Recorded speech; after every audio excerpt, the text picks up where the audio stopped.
Very much for being here. My name is Keith Ferrell. I'm the president of the Fraternal Order Police.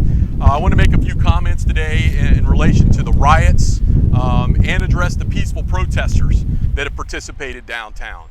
I think it's very important to distinguish the difference there, and we'll get into that a little bit later. The first thing I want to say, and I'm the president of the Fraternal Order Police, let's make this clear. Racism is not acceptable in our organization, and we will stand up against it. We have, and we will continue to do that. And under my leadership, I will ensure that, first of all.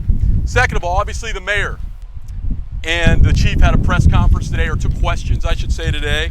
And there were several things that were brought up I want to address. The mayor made the quote, "Own the remedy and own the solution." And I think it's a good quote. One thing I would say is during all of this, the leadership or lack of in this city has shown. I've reached out to the mayor's office. I've reached out to city council. They have not returned our calls. In an attempt to de-escalate this situation, to work with city officials like we always agree to do, and we have not heard back from any of those folks. I don't know how we move forward in this community to make change and to address the legitimate concerns that people may have. Their voices are legitimate, even if we don't agree.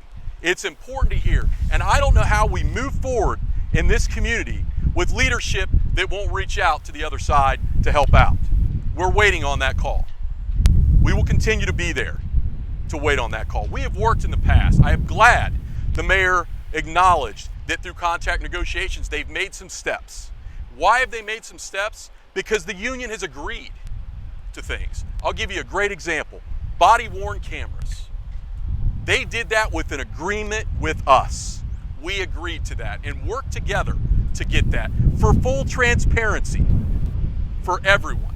So we talk about the union not wanting to support and not be for change. We have changed. That's a significant change. Very transparent. You folks do public records requests for that footage all the time. The citizens do all the time. Transparency, and we were a part of that. And we will say that that body camera has shown. While the mayor or other elected officials have painted this department with being stricken with racism, those body camera footage does not show that. The complaints do not show that. That are sustained complaints. The issues we deal with the office internally do not show that. A systemic. We are not perfect. We can always be better. That's why we've opened dialogue, and we will always have open dialogue with the city to improve. So we do agree on that very much. As far as the riots, I will call them, and I want to make a distinction very clear. There are a lot of peaceful protesters out there. We support them. The officers support them. I talked to them in the streets last night. I stood out on Broad Street and talked to them, and I'll share the story they told me. They were peaceful. I said, hey, we'll stand there with you. We want your voice to be heard, even if it's about us. That's your right, and we all believe in that. We've talked a lot about rights lately in this world and everything that's going on with COVID, and we believed it then and we believe it now. These folks told us a story how they wanted to peacefully protest, and someone put a gun in their face, not the police. Another rioter put a gun in their face, and they were upset. And every peaceful protester that lives in this city of Columbus should be upset, because their voices should be heard and shouldn't be shut down because people choose to riot and destroy this town that businesses have built in this town. These businesses deserve better, the citizens deserve better, and my officers deserve better. The management has failed us. Leadership in this town has failed these officers, and now we're trying to pick up the pieces. And our officers will continue to do that. You will see stories of officers walking over like I just described and talking to the peaceful protesters, encouraging them, don't tolerate this illegal activity. We won't be a part of it. Something else that was addressed in the conference today with the mayor and the chief was we need to handle peaceful protesters and rioters different. I agree, as I've described. But we didn't hear how to do that, did we? You know why? Because how do you do that, folks, in certain circumstances? When you have 2,000 people in the street destroying the businesses that are already suffering in this town for the shutdowns, and now they're shut down again. How do you stop those things with 2,000 people, where 500 people in that crowd are throwing rocks, shooting fireworks, throwing scooters, bottled waters, bottles of water at our people with ice in them, how do you pick out those people to do that? We were criticized about using tear gas or gas down the street. Couldn't we just go in and arrest? Let me tell you, folks, we are trained to use little force as possible to complete the mission, okay? I go into a crowd and put my hands on people, what happens? It creates a bigger problem. It puts those people at risk, people around that person at risk, and it puts my officers at risk. We give ample warnings when possible. Disperse, this is now a riot. These people have ruined it for the good people. It's time to go. And then we have no choice but to use gas, which is not fun. I wouldn't suggest anybody go down here and get involved in that. When you're told to leave, leave, please. But it's very minimal. It doesn't last for weeks. You're not in the hospital. There's not a big use of force. It is a much better scenario. The people should be upset that are good folks that they have to deal with it. The rioters in this town that have come in this town that don't live here, that are causing these problems, are destroying and burning down our city, and we should be appalled, and the mayor should be appalled, and he should be standing up for his officers and the business people in this community, and we're not seeing that. We hear a lot of talk, but we're not seeing it. And it's time for that to happen. I'll take some questions. Keith, what do you think about the mayor's request to solicit pictures, video of aggressive behavior by the police? Well, I understand that there are people that want things investigated. We have never fought against investigations. We fought for fair and impartial investigations, and we believe that that will happen. We will ensure that will happen for every one of our members, and I would also expect them, in that sense, which I didn't hear from the mayor, to start heavily investigating all of the criminal acts that have been committed against my officers, okay? What I heard from our city attorney was, we'll review all these charges. We'll see how many we're gonna drop. Is that what that means? Is that what that means? The businesses that have been burnt, riddled, the Ohio Theater? We'll see. But we are all for that, a fair and impartial investigation, but we expect and demand that all those other incidents be treated just as fairly.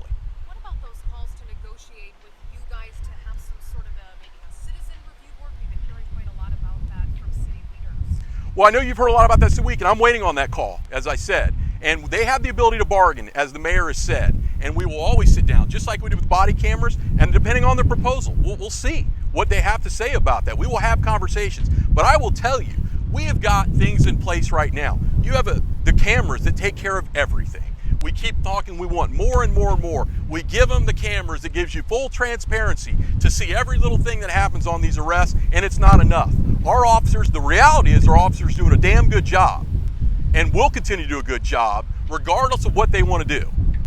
Next question. Talk to us about the use of pepper spray. We have seen some videos of what looks like protesters standing there getting pepper sprayed in the face. So I would say more than likely at that point they're not protesters, and if they're the good protesters, it's unfortunate. The rioters have ruined it. And at some point, we have to enforce the law to clear the streets and not allow vandalism and damage, and enforce the mayor's signed order for the curfew. Okay, the mayor has ordered this, and all this came out, a curfew. We have to enforce those things. That's our job.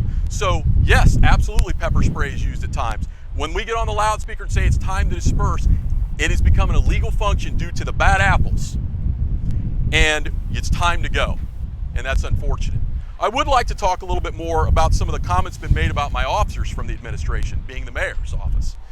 The mayor, in a lot of public statements, has painted this broad brush of this systemic racism in this police department.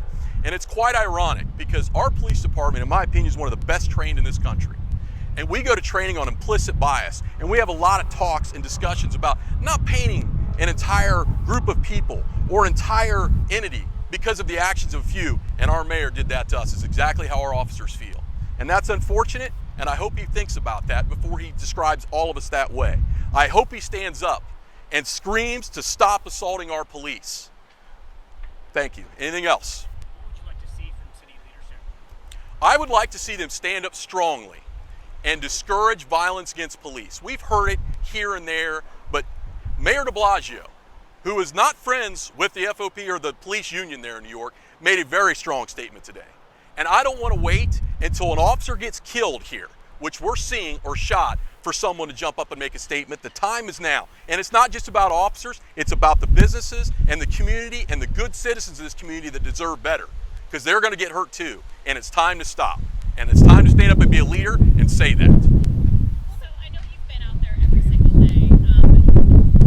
The implication of the mayor's request for people to send stuff to that email address, I guess it implies that there's been a lot of aggressive behavior by police. Have you seen that? Have you been told that? Have you seen videos of officers acting in a way that they shouldn't? So I will tell you, it's interesting. Channel 6 did a poll last night, and I forget the exact categories, but was too much force use, not enough, in between, whatever. 72% in that poll said too lenient. 72% of the respondents thought the police were too lenient in their response. So I will tell you, I saw unbelievable restraint. I saw officers taking rocks, bottles, being assaulted for days, and standing there and taking it. It's enough. We shouldn't be getting assaulted, folks. You should peacefully protest, but when that starts, game over.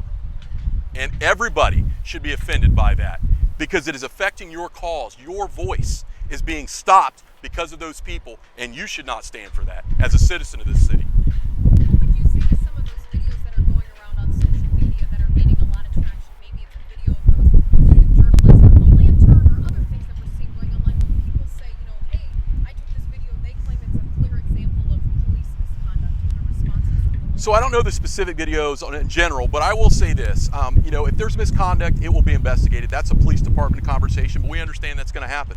We're not here to stop that, okay? We are here to ensure it's fair. And the only thing I'd say about videos, we've all learned, and we all know this, depending on what you show, what part of the video is very important. Did they show the 30 minutes of us with a bullhorn saying, get out of the street or we're going to deploy gas? No, they just showed us gassing and macing people. Well, if we stand here for 30 minutes and say, we're the police, get out of here, we're going to do this, and you don't, I don't know what to tell you. I mean, at that point, it's a crime. We're giving you ample notice, and we always have the opportunity to give you ample notice. I want to make that clear. There are times when we don't have that, but a lot of times in these situations, you folks have been out there, you've heard the bullhorn, you've heard them say, you have to go home, you have to get out of the street, it's illegal at this time, and read all the stuff to them. If you don't get out of the street, I don't know what to tell you at that point. We have to do our job. We're trying to do everything we can not to do that, but if you are going to force our hand, we are going to do that. What's that? Can you say that your response to what happened last night with the journalist from Ohio State then? So I don't know too much about the particulars of that yet. There's a lot going on, as you know. But I will say that that is being investigated, looked at. I expect those officers to be treated fairly. I think the whole story needs to be told. Okay, what I do know is that officers in that intersection or that area were taking bottles, rocks, everything else, telling people to disperse. And folks, we don't have opportunity in a short period of time to determine who everybody is, okay? And I'll even go a step farther. The media, we want you to have your voice. I mean, we have invited you to come out with us and stay with us so you can show the public all sides of what's going on so they can make educated decisions. But at some point, when we're taking full-size industrial fireworks at us, which has been shot at us this week, we didn't have red, white, and boom, so maybe that's why, okay? But that's happened to us. When that happens, it's time to leave, okay? And if you're a journalist, I would tell you, get out of there. It's a crime scene at this point. A crime is being committed. Journalists know this. You can't wander into a crime scene, okay? If there's a homicide, we're not gonna let you wander in there. We do want cooperation. We want journalists to be able to do their job. We want you to show everything that's going on because we are very confident in what is going on and the reactions of our police officers is appropriate, and we are confident, so we want you there. We want everyone there. We ask for some help. Next question. I know it's a tense situation for all, but having been down there in downtown Columbus for the past couple of days, there are literally anti-police messages being spray painted everywhere. What is that like for a police officer to be working and then seeing that? So, you know what? I'll be honest. We are used to that. We get called every name in the book. We see that stuff. That doesn't bother us. What bothers us the most, if you talk to officers, is watching this city burn. Watching the business people that have built this city burn down. It's sad. We have time vested in this place. This is one of the best police departments in the country. We have a lot of respect for the businesses and everybody down there, and it's sad. That's what it's like, more than anything. We can take the rhetoric. We're used to that. Seeing that stuff on the buildings, businesses, it's sad for these businesses. That's how we feel. Do you think anything can be done from your guys' perspective to maybe bridge that gap to those folks that feel I don't know. I hope so. I hope better communication. I will tell you that the Fraternal Order Police has been involved with conversations with the community, with faith leaders in the community in the past about things, and we are always happy to be a part of that and do that. We're not against any of that dialogue. I may tell you I don't agree with anything you're saying, but I will always listen to your dialogue. We will always have the ability to have that. What I know is if we don't have that dialogue through city leadership or other places, we will not succeed, in my opinion. Anything else? I appreciate you all very much. Thank you. Please be safe out there. It's a dangerous world. Thank you.